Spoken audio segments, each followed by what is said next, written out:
Bonjour et bienvenue sur le plateau de Batijournal TV. Nous sommes sur le salon Batimat, porte de Versailles à Paris. Batimat 2024 bien sûr. Et avec mes trois invités, nous allons parler innovation en façade, ATEX et banc d'essai. Avec vous pour en parler, Jérôme, vous êtes Jérôme Lopez, excusez-moi, et vous êtes à la direction R&D Innovation de Nobatec INEF4. De quoi s'agit-il? Qu'est-ce que c'est? Alors, Nobatec INEF4 est un centre de recherche appliquée dédié à la construction et à la rénovation durable. On développe des projets pour accompagner la filière dans le développement de nouveaux produits pour décarboner le secteur. Le secteur. Donc vous êtes au cœur du sujet. À côté de vous, Stéphane Amry. Stéphane, bonjour. Bonjour Stéphane. Stéphane, vous êtes à la direction, vous êtes directeur opérationnel de l'enveloppe bâtiment au CSTB. On ne présente pas le CSTB, mais je vais vous demander de me le présenter. Donc en quelques mots, le CSTB, on travaille au service de nos clients et de l'intérêt général autour de trois missions clés que sont la création de connaissances et le partage de ces connaissances, l'accompagnement à l'innovation lorsque l'on bascule de la R&D vers la mise sur le marché des produits, et puis des logiques de valorisation de performance des produits et systèmes constructifs au travers de prestations de type certification en particulier et d'autres prestations de ce type. D'accord. Et vous, plus particulièrement l'enveloppe du bâtiment. Tout à fait. À côté de vous, Éric Debling. Éric, bonjour. Bonjour Stéphane. Éric, vous êtes le dirigeant fondateur du bureau d'études Ingenico Technologies, c'est ça? Tout à fait. Qu'est-ce que c'est Ingenico Technologies? Alors Ingenico Technologies, c'est un cabinet d'ingénierie, de conseil spécialisé dans l'innovation bas carbone à toutes les échelles de projets en fait, que ce soit pour des industriels ou pour des grands aménageurs ou des maîtres d'ouvrage ou des entreprises générales du bâtiment. Voilà, vous travaillez un peu sur tout le spectre. Oui, absolument. Je vais vous poser une seule question à tous les trois, et la même question pour commencer. Quand on parle d'innovation en façade, à quoi vous pensez? Éric? Alors définir ce qu'est une innovation, c'est déjà le premier enjeu. Alors on peut adopter une charte de compréhension qui pourrait être une charte basée sur la compréhension que les assureurs en auraient. C'est assez commode finalement parce que l'assurance construction étant on va dire un sujet auquel sont assujettis l'ensemble des acteurs de la construction, à commencer par la maîtrise d'ouvrage et en continuant par toute la grande famille des constructeurs au rang desquels on retrouve aussi les prescripteurs et les concepteurs, et y compris les contrôleurs.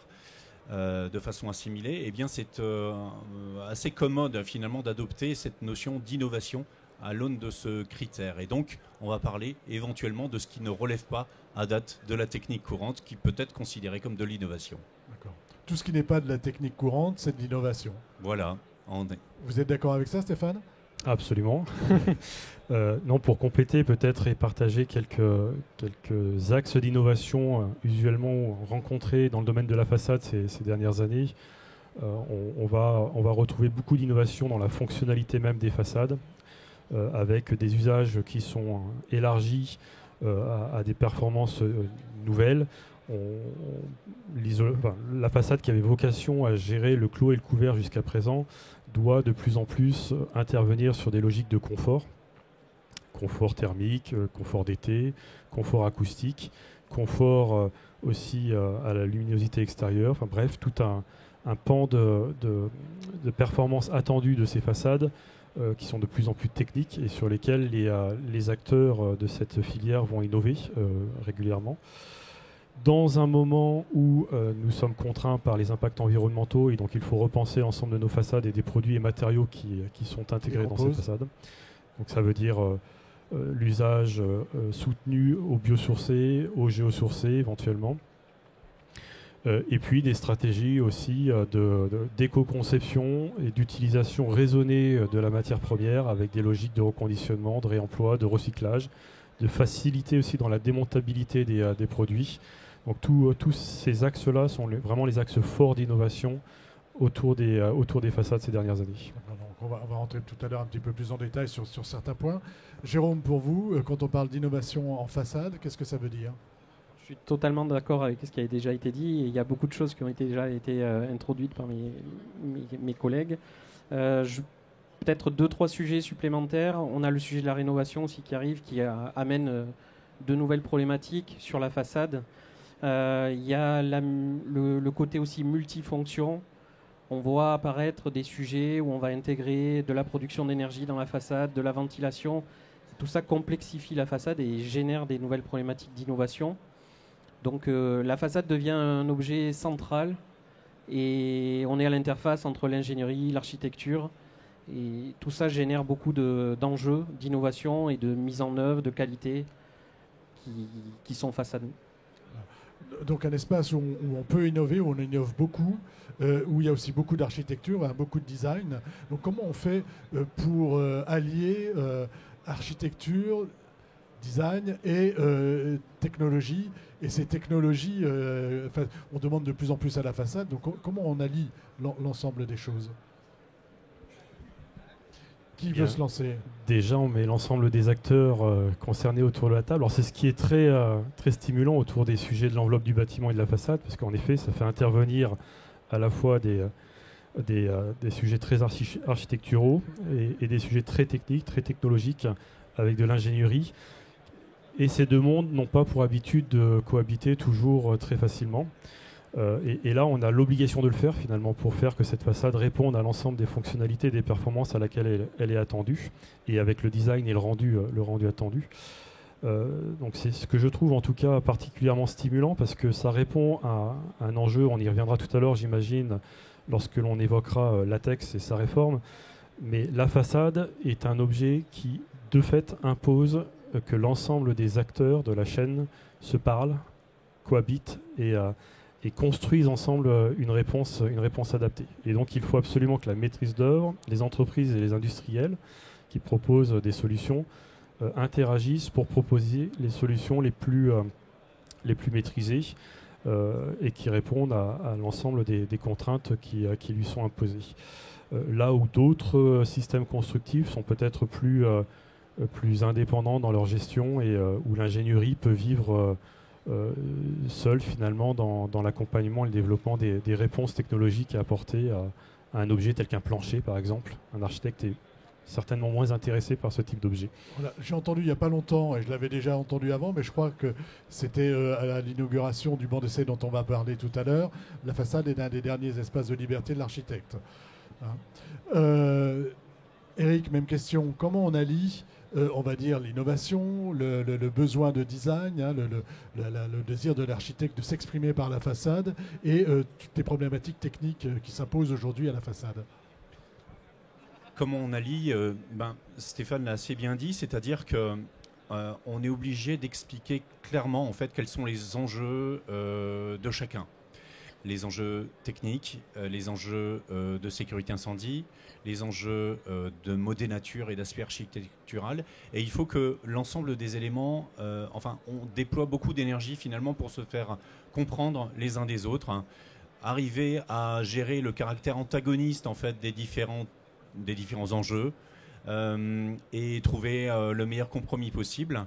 On n'oublie pas non plus qu'adossé en fait à ces thématiques, on va dire, de conception, il y a aussi des outils de production qui sont attachés et qui doivent aussi en fait être pris en compte, de sorte que on ne demande pas des choses complètement infaisables à un contexte ou à un tissu industriel, au risque de devoir, dans une dynamique de massification en tout cas, ne pas pouvoir assumer économiquement les propositions qui sont faites. Vous avez parlé de la rénovation tout à l'heure. On doit avoir une dynamique de massification pour la rénovation. Même question, comment vous voyez, vous, l'alliance de l'architecture et de la technologie en façade, et peut-être pour la rénovation? C'est intrinsèquement lié. On doit développer des projets qui sont viables économiquement, techniquement, viables pour les usagers aussi. Donc on a forcément des enjeux d'interaction et d'interface entre l'ingénierie, l'architecture, les entreprises. De mon point de vue, c'est des enjeux qui sont forts aussi dans le développement économique au niveau local et national, parce qu'on est sur des sujets qui nécessitent des emplois, qui ne peuvent pas être délocalisés. Donc c'est des enjeux vraiment importants pour la filière, dans une logique de développement de notre filière au niveau national. Voilà. On s'aperçoit que quand on parle de façade, on touche énormément de champs. On va parler d'un sujet qui nous réunit autour de la table ici, c'est des ATEX. ATEX, ça veut dire quoi? Alors, ATEX pour appréciation technique d'expérimentation. Le terme important étant l'expérimentation. Le terme important étant expérimentation. Donc il y a une réforme des ATEX, mais avant de parler de la réforme des ATEX, Eric, on en avait beaucoup parlé ensemble à propos des façades du village des athlètes des Jeux Olympiques. Pourquoi il était nécessaire pourquoi on a eu beaucoup d'ATEX finalement sur les JO, sur les villages des athlètes? Sur le ton de la boutade, et c'est un sujet qu'on partage avec Stéphane, on aurait pu en avoir beaucoup plus en fait. Oui. Rigoureusement parlant, on aurait pu en avoir beaucoup plus. Alors, on n'en a eu que entre 15 et 20, parce qu'il y a déjà eu une intelligence de mutualisation. Alors, pourquoi on en a eu beaucoup? Eh bien parce qu'il fallait évaluer des compositions assez différentes les unes des autres.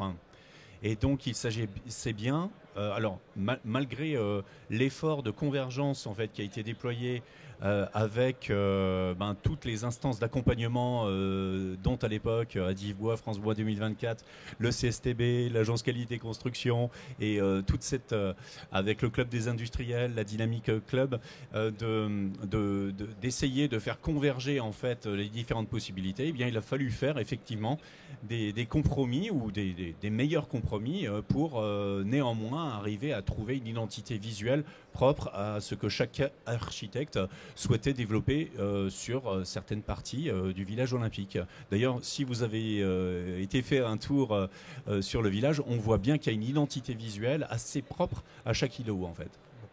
Et ces ATEX-là, vous avez parlé de mutualisation. Est-ce que c'est un peu différent? Alors, on va y revenir avec vous, hein, mais aujourd'hui, la démarche de l'ATEX, et ça a peut-être commencé au niveau des immeubles des Jeux Olympiques, on va aller plus loin dans la mutualisation que ce qu'on faisait auparavant. Et c'est ce que vous avez commencé à faire au niveau des bâtiments du JO. Alors, en fait, prenons effectivement cet exemple, mais élargissons aussi la vision. En fait, vous avez commencé votre interview avec la thématique de l'innovation. Et j'ai répondu en orbite assez basse, en fait, finalement, par rapport à des enjeux d'innovation. Et effectivement, il faut redonner, en fait, ces lettres de noblesse à l'innovation.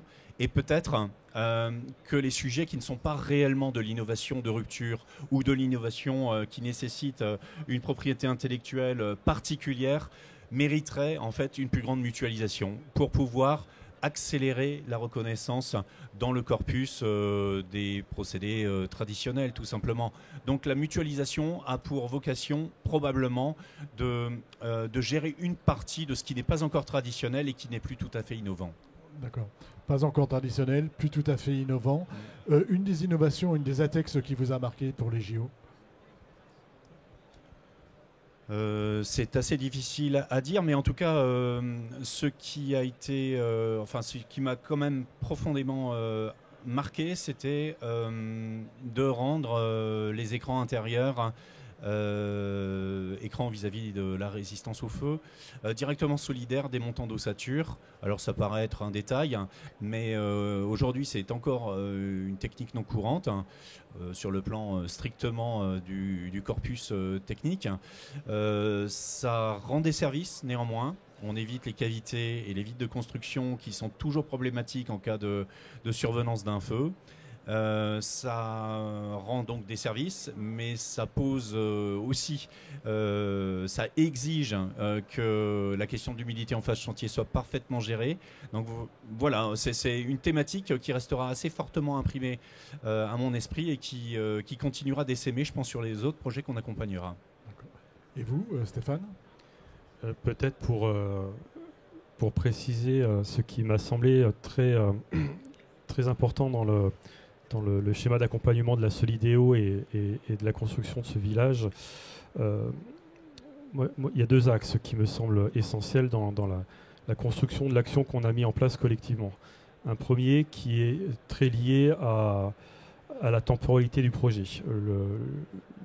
Le projet des JO est un projet un peu particulier où les calendriers étaient très très resserrés, donc il y avait une notion de temporalité forte, il fallait aller vite, il fallait sortir très très rapidement les ouvrages à construire, et pour autant ne pas s'interdire l'innovation. Donc il a fallu créer les conditions d'une réelle accélération de l'évaluation de ces innovations. Et ça, on l'a fait en plusieurs temps, avec à la fois un travail fort et puissant en amont, avec la délivrance de guides, de référentiels qui ont permis de sécuriser le process d'évaluation et le process de demande d'ATEX par les porteurs de projets par la suite. Et puis un deuxième axe qui était celui de la reproductibilité, parce que c'était vraiment recherché par la Solideo que de pouvoir fournir un héritage et faire en sorte que ce travail collectif qui engageait l'ensemble des acteurs puisse servir la collectivité, l'ensemble des acteurs du territoire national par la suite.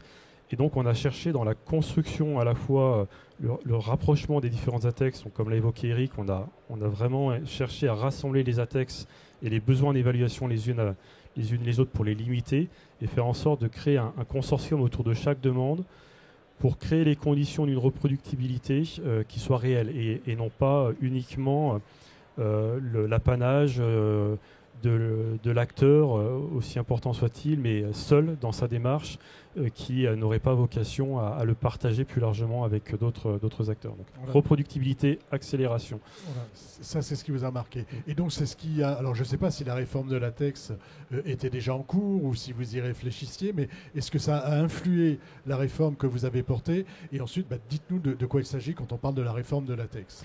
Alors bien évidemment, ça a été une expérience très enrichissante pour tout le monde et pas que pour le CSTB, je pense. C'est vrai que ce que l'on a réussi à construire autour de ce programme avec la Solideo et l'ensemble de la chaîne d'acteurs nous a nourris dans nos réflexions, parce que c'est vraiment à ce moment-là qu'on a commencé à mûrir l'idée qu'il fallait basculer dans un autre schéma d'évaluation et d'accompagnement à l'innovation.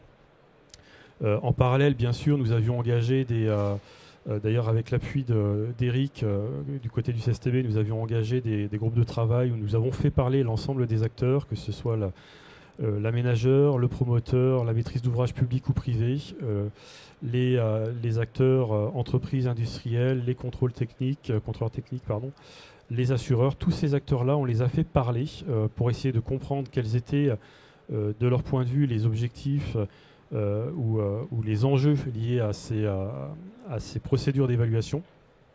Et on s'est nourri donc de l'expérience de la Solideo pour construire cette réforme. Et assez rapidement, finalement, on s'est rendu compte que l'enjeu principal était d'abord de remettre tout ce beau monde autour de la table et d'apprendre à retravailler ensemble.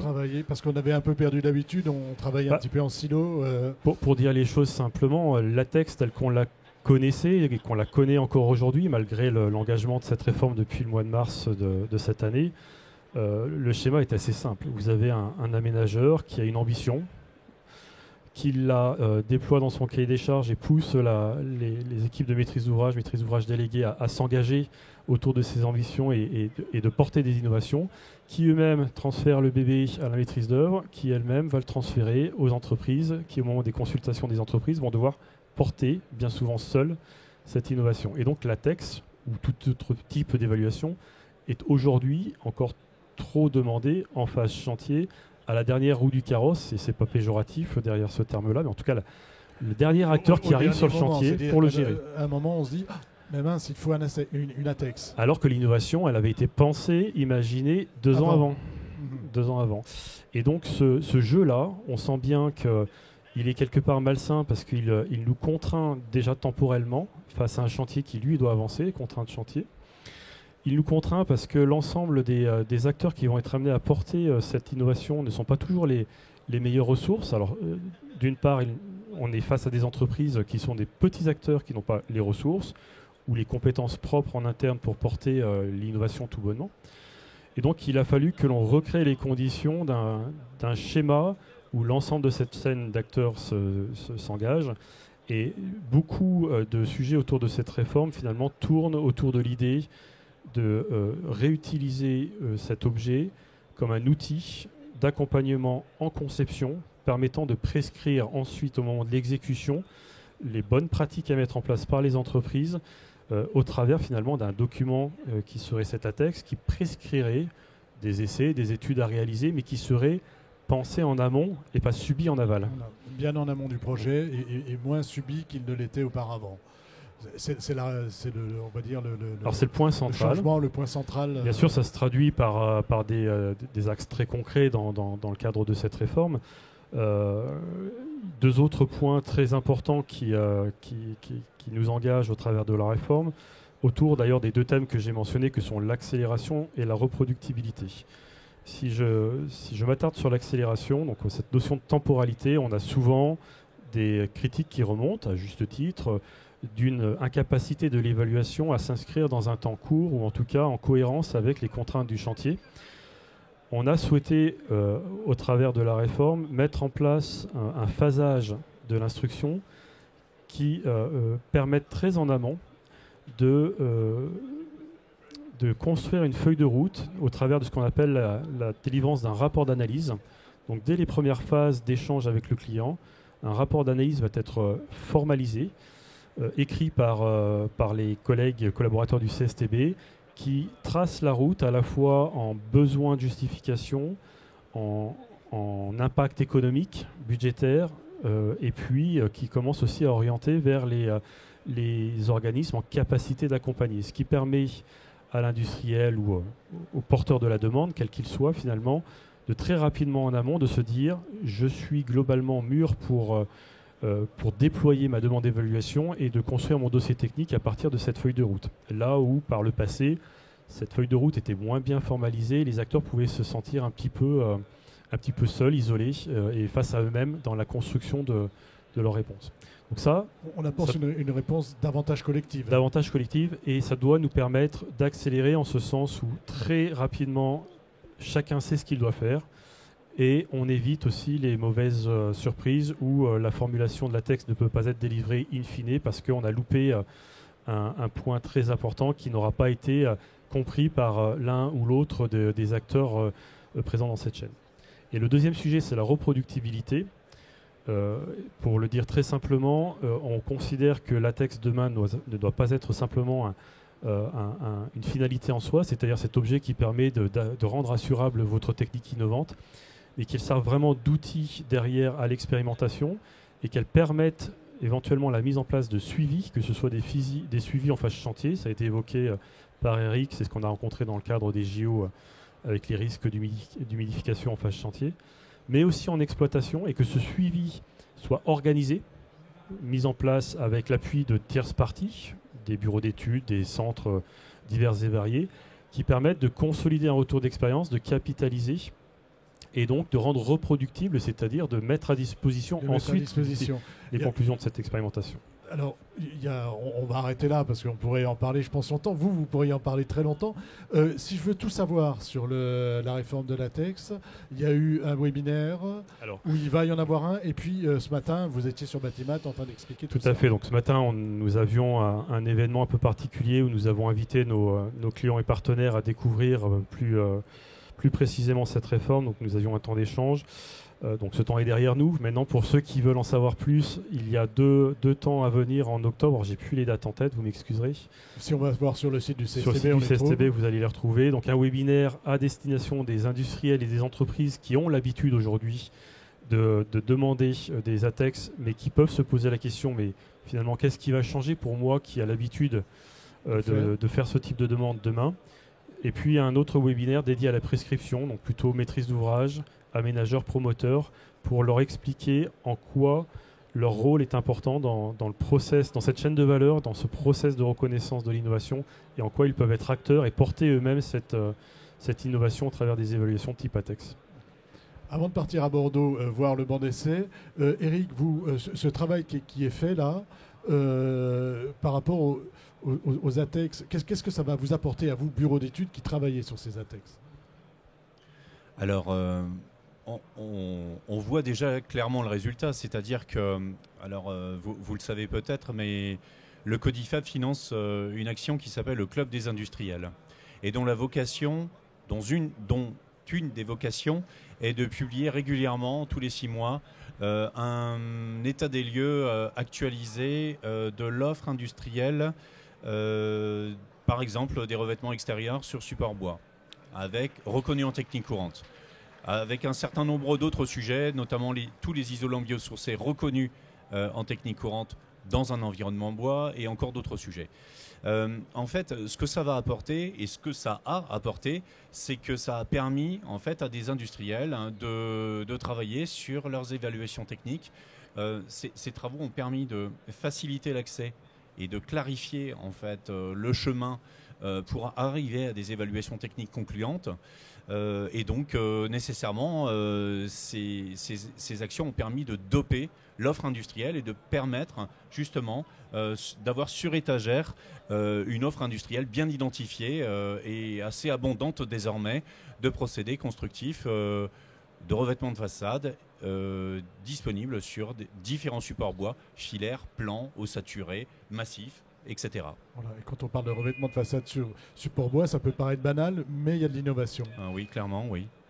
On part à Bordeaux parce qu'on vient de parler de la réforme de latex, on vient de parler de latex, on vient de parler d'évaluation, et vous, c'est ce que vous faites. Il y a un moment donné, la façade, il faut l'évaluer. C'est ça, hein? Oui, exactement. Parlez-nous de ce banc d'essai qui vient d'être inauguré, c'était la semaine dernière. De quoi s'agit-il? Banc d'essai façade. Voilà, on a inauguré la semaine dernière sur Bordeaux un banc d'essai AEV. Voilà, et on va en voir quelques images. Pour pouvoir évaluer un certain nombre de paramètres. AEV, pour ceux qui ne seraient pas encore ou qui ne se rappelleraient plus. RO vent. Donc la particularité de ce banc AEV, c'est qu'il a été mis en œuvre dans le cadre d'un partenariat entre 3 structures. Donc Coveris, qui est une entreprise du domaine de la façade, qui a investi sur le banc et qui a le banc sur son site de production, le CSTB et Novatec INF4. Et l'idée de ce banc, c'est de pouvoir développer 2 types d'offres pour des industriels du secteur de la façade. Une offre pendant la phase de R&D pour évaluer les éléments de façade dans la phase de conception et de première réalisation, d'optimisation de la façade, d'amélioration continue, puisque le banc des CAEV il s'intègre dans une halle technique où il y a un certain nombre de machines-outils qui peuvent permettre de faire de l'amélioration continue. Le banc des CAEV peut être mis à disposition pendant plusieurs jours à l'entreprise. Voilà, la particularité, c'est que ce n'est pas seulement l'entreprise, le façadier Coveris qui va s'en servir, c'est vraiment pour la filière. C'est pour la filière. Et cette offre, elle est portée et opérée par Novatec pour accompagner cette entreprise dans une démarche d'amélioration de son processus de R&D. Et ce banc d'essai, ensuite, dans le cadre du partenariat avec le CSTB, peut être évalué dans une logique de certification ou en tout cas d'accréditation de la mesure. Ce qui fait que l'industriel qui vient sur ce banc des CAEV, il peut avoir un continuum.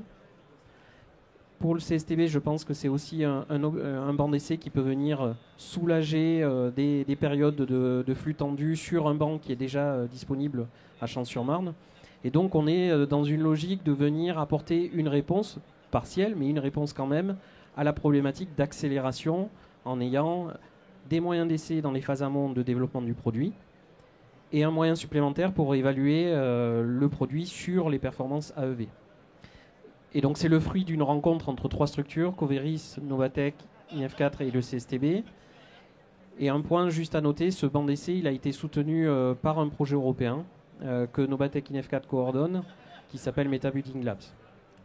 Qu'est-ce qui fait sa singularité de ce banc d'essai? Qu'est-ce qu'il a en plus d'autres bancs d'essai?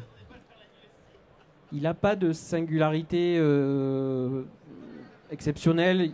Il a des dimensions qui sont particulières. On est quand même sur un banc d'essai qui permet de tester des éléments de façade qui vont jusqu'à 5 mètres par 5 mètres. Et ensuite, la singularité, c'est plutôt dans l'offre, en fait. Ce n'est pas un banc d'essai qui est uniquement fait pour évaluer. Il est là pour accompagner le développeur de l'élément de façade et lui donner des moyens pour améliorer son produit sans être dans des contraintes trop importantes liées à l'évaluation. On parlait tout à l'heure d'innovation en façade. Lors de l'inauguration à laquelle j'ai pu assister, j'ai entendu parler d'innovation, c'est-à-dire que ce banc d'essai allait permettre d'accompagner l'innovation et même d'innover. Comment c'est possible? Comment ça se fait? Alors, comme le banc d'essai il s'intègre dans une démarche d'accompagnement, on peut faire des ajustements, des modifications, on peut venir rajouter d'autres éléments de mesure qu'au R20. Il peut s'intégrer dans un processus plus global d'accompagnement. Donc c'est en ça que ce banc d'essai il s'intègre dans une démarche d'innovation et d'accompagnement à la R&D. Voilà, le banc d'essai il permet de traiter tout un tas de points de singularité, d'interface. Donc il est au centre des enjeux d'innovation et d'évaluation des produits de façade. Et il y a aussi un aspect important, puisque c'est un banc d'essai qui est sur Bordeaux et dans une région où jusqu'alors il n'y en avait pas. Et pour les entreprises, c'est important de pouvoir faire les essais sur place. Alors il n'y avait pas de banc d'essai de cette dimension-là en Grand Sud-Ouest. Il y avait d'autres bancs d'essai pour des éléments de menuiserie, des plus petits bancs, je dirais, en termes de dimension. Et là, on a un outil qui peut permettre d'accompagner, je dirais, les entreprises qui se situent dans le grand quart sud-ouest de la France, en étant sur Bordeaux et en étant accessible via l'opération qu'on peut mener, nous, le CSTB ou Coveris. C'est important, l'évaluation, et d'avoir des outils comme celui-ci, Stéphane? Oui, c'est extrêmement important. Pour compléter ce qui vient d'être dit, moi je vois deux points très positifs derrière ce partenariat.